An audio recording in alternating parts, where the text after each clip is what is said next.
Right, the last differentiation technique of chapter 3 is called logarithmic differentiation, and it's really just an add-on to what you already know. It's just an extra step, and this is why you would use it. You already know how to find the derivative if you have f of x equals x to the fifth, and you already know how to take the derivative if you have f of x equals 5 to the x.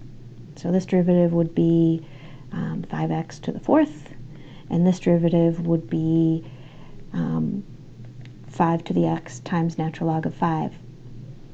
But what you don't know how to do is take the derivative if you have a variable in both the base and the exponent, and that's what logarithmic differentiation is for. If you have a variable in the base, then you use the power rule. If you have a variable in the exponent, use the exponential derivative. But if you have a variable in both places, you can't just use either one of these. You have to use a whole different technique. So we're going to solve this problem. We're going to do an example using that problem. So the first thing we're going to do, as we're doing logarithmic differentiation, is we're going to use logs to bring down the exponent. Because it's calculus, we have a strong preference for natural log, because the natural log derivative is so much nicer than any of the other derivatives, any other log derivatives. So we have y equals x to the x, and we're going to do natural log of both sides. We have natural log of y equals x times natural log of x. Okay. The next thing we're going to do is we're going to use implicit to take the derivative of both sides.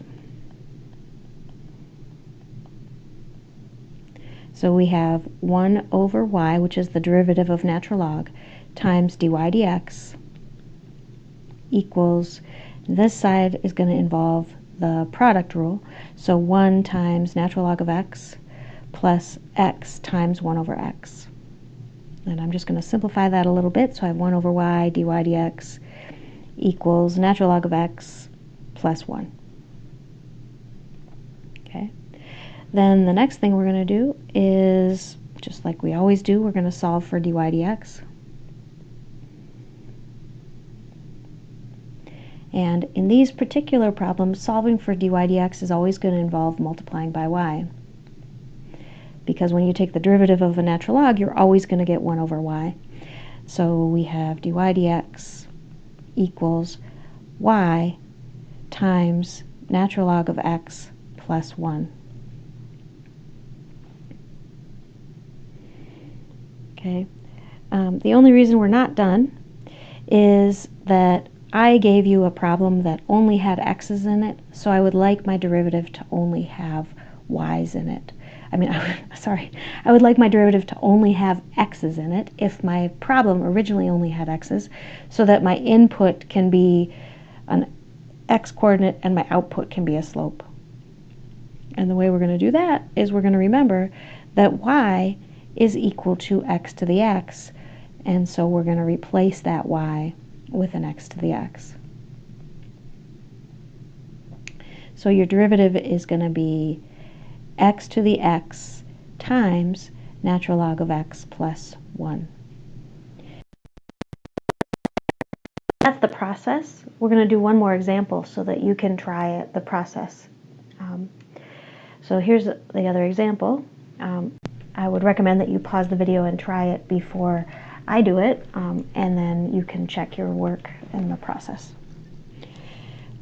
So the first thing I'm going to do is I'm going to take the derivative, I'm going to log both sides.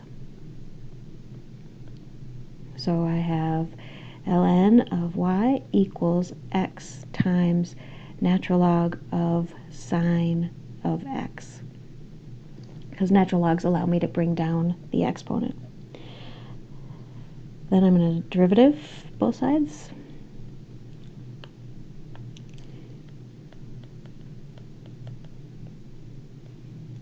So 1 over y times dy dx equals, and remember this is going to be a product rule.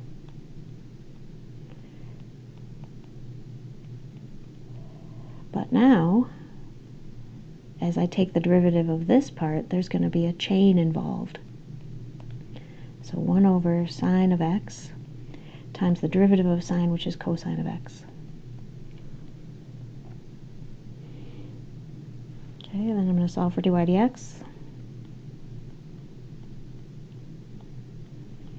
So I have dy dx equals y times natural log of sine of x plus x, and I'm just going to rewrite this as cotangent. That's a times sign, not a minus sign. And then my problem is almost done. I just have one last step. My last step is replace y. For this problem, y is equal to sine of x to the x.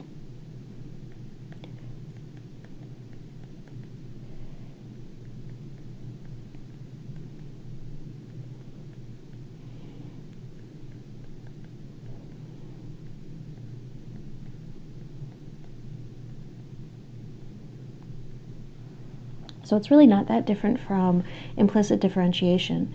The only thing that is new is that before we start the process, we natural log both sides. And again, the purpose of logarithmic differentiation is to find derivatives when your variable is in both the base and the exponent. All right, good luck.